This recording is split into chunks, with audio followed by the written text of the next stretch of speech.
Vous vendez un bien immobilier et vous voulez savoir combien d'agences immobilières il faut prendre pour être dans la juste mesure entre faire jouer la concurrence et de ne pas griller votre bien immobilier sur le marché en le donnant à trop d'agences et que ce soit trop mis en publicité.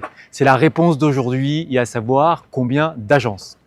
Je suis Johan Maxel, je suis expert en revente immobilier. Je travaille pour vous, vendeur, depuis 20 ans dans la revente de vos immobiliers, que ce soit en investisseur, en résidence principale ou secondaire, des immeubles en bloc et que ce soit des biens en investissement type LMNP, démembrement.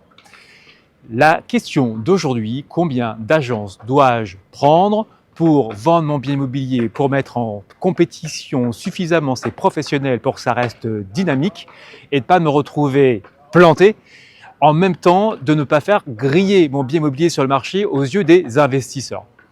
C'est la question que tout le monde se pose, car on se dit que donner un mandat exclusif à une agence peut donner des atouts et de garder un bien rare, ce qui est vrai, mais à la seule condition que ça reste dynamique et que cette agence immobilière décide et promue en tout cas la possibilité de travailler avec les autres agences immobilières de la ville, c'est-à-dire faire de la co-agence, de l'intercabinet, ce qui est extrêmement profitable pour la vente de votre bien immobilier, dans le sens où vous confiez le bien immobilier à une agence et qu'elle travaille avec l'ensemble du réseau immobilier pour diffuser votre bien en off-market et travailler dans ce sens.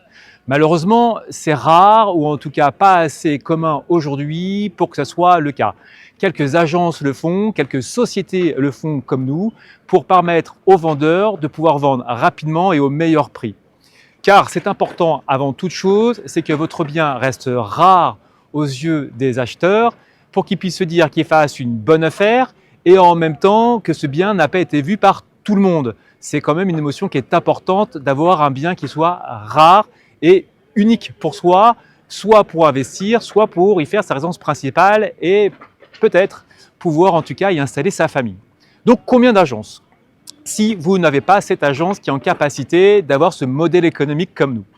La première des choses, c'est vous dire, c'est 3 agences au total. 2 agences immobilières qu'il faut sélectionner en fonction des avis clients, de son dynamique, de son rayonnement. Et ça, vous pouvez le voir assez rapidement sur des sites comme Google Avis, bien que ce ne soit pas forcément des avis qui soient vérifiés. Mais vous pouvez le regarder sur un site qui s'appelle ImmoAdvisor, par exemple, qui vous donne de vrais avis clients et normalement, ils sont validés, vérifiés par ce site. Donc c'est déjà un premier élément pour vous dire est-ce que cette agence est dynamique, est-ce que j'ai des bons avis clients, et ça vous permettra d'être pour 1-2 agences immobilières de quartier, de pouvoir confier votre bien immobilier en résidence principale. Puisqu'après tout ce qui est produit d'investisseurs, du type LMNP, du type démembrement, de type viager, il est demandé que ce soit donné à des spécialistes pour traiter des aspects purement fiscaux. Donc, une agence, 2 agences, et la troisième que je vous conseille, c'est de prendre un mandataire immobilier qui va pour le coup avoir un secteur beaucoup plus large, beaucoup plus grand et qui va pouvoir avoir une performance commerciale souvent différente de l'agence immobilière classique de quartier qui, elle, va être très locale, où il va y avoir des flux entrants de nouveaux clients acheteurs et qui pourra vous permettre d'avoir un flux constant.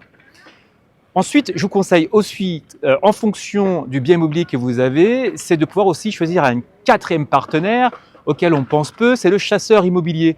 Ce partenaire qui travaille souvent dans l'ombre, qui travaille plutôt avec des agences, mais qui peut être votre partenaire, car il a déjà des clients identifiés précis, qui recherchent des biens précis et qui peut être le vôtre.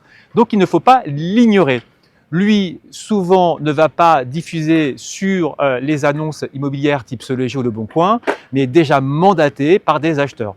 Donc c'est un point qui est clé, soit souvent pour des grands appartements ou des maisons, mais il faut savoir que cette clientèle-là qui est en capacité de payer des frais d'agence, plus en tous les cas les frais de recherche du chasseur immobilier, a un pouvoir d'achat et souvent souhaite investir dans l'immobilier. Donc c'est peut-être un cadeau que vous lui offrez.